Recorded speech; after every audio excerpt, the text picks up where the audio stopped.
Hello বন্ধুরা, আজ আমি তোমাদের কাছে নতুন একটা রেসিপি নিয়ে এসেছি। আজ আমি কাশ্মীরি আলুর দম করে তোমাদেরকে দেখাবো। এই কাশ্মীরি আলুর দম করতে দেখো আমার কি কি লাগছে, তোমাদেরকে দেখিয়ে দিচ্ছি। দেখো এখানে আলুকে সেদ্ধ করে নিয়েছি, ঠিক এরকম সাইজের দেখো আলু আমি নিয়েছি।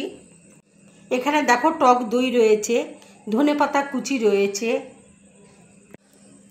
এখানে দেখো আদা গুঁড়ো রয়েছে, মৌরি গুঁড়ো রয়েছে, সবুজ এলাচ আছে, কালো এলাচ আছে, দারচিনি আছে, লবঙ্গ আছে, কাশ্মীরি লঙ্কার গুঁড়ো আছে, এখানে দেখো ঝাল লাল লঙ্কার গুঁড়ো রয়েছে, তেজপাতা আছে, গোটা জিরে আছে। এবার দেখো একটা টুথপিক দিয়ে আমি আলুগুলো ফুটো ফুটো করে নিচ্ছি। এইভাবে আমি সব আলুগুলোকে দেখো এইভাবে ফুটো ফুটো করে নেব। এই রান্নাটা দেখো আমি সর্ষের তেলে করছি। কড়াইয়ে দেখো সর্ষের তেল দিয়েছি, তেল দেখো গরম হয়ে গেছে। এবার আমি আলুটা তেলের মধ্যে দিয়ে দিচ্ছি। এবার দেখো আমি অল্প করে নুন দিয়ে দিচ্ছি। আলুটা দেখো ভাজা হয়ে গেছে। এবার একটা বোলের মধ্যে দেখো আমি নামিয়ে নিচ্ছি। আলু ভাজার তেলেই দেখো আমি আর একটু তেল দিয়ে দিচ্ছি। এবার দেখো একটা বাটির মধ্যে আমি আদা গুঁড়ো দেখো নিয়ে নিচ্ছি, মৌরি গুঁড়ো দেখো দিয়ে দিচ্ছি,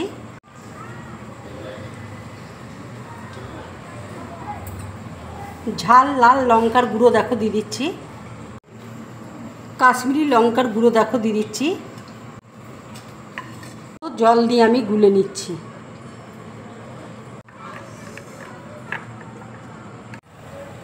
এবার কড়াইয়ের তেলের মধ্যে দেখো আমি গোটা জিরে দেখো দিয়ে দিচ্ছি, তেজপাতা দেখো দিয়ে দিচ্ছি, গরম মশলা দেখো দিয়ে দিচ্ছি, এলাচ দারচিনি লবঙ্গ কালো বড় এলাচ দিয়ে দিচ্ছি। এবার দেখো মশলাটা আমি দিয়ে দিচ্ছি। এবার আমি আন্দাজ মতো দেখো নুন দিয়ে দিচ্ছি। এবার দেখো দই দিয়ে দিচ্ছি আমি।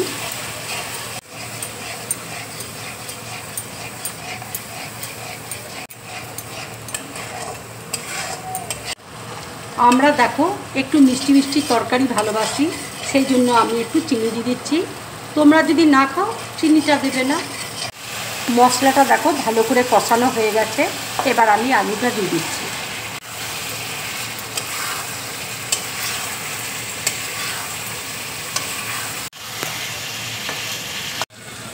বাটিতে দেখো গরম জল রেখেছি, এবার আমি গরম জলটা দিয়ে দিচ্ছি। গরম জল দিলে তরকারিতে স্বাদটা খুব ভালো হয় আর কালারটাও খুব সুন্দর থাকে।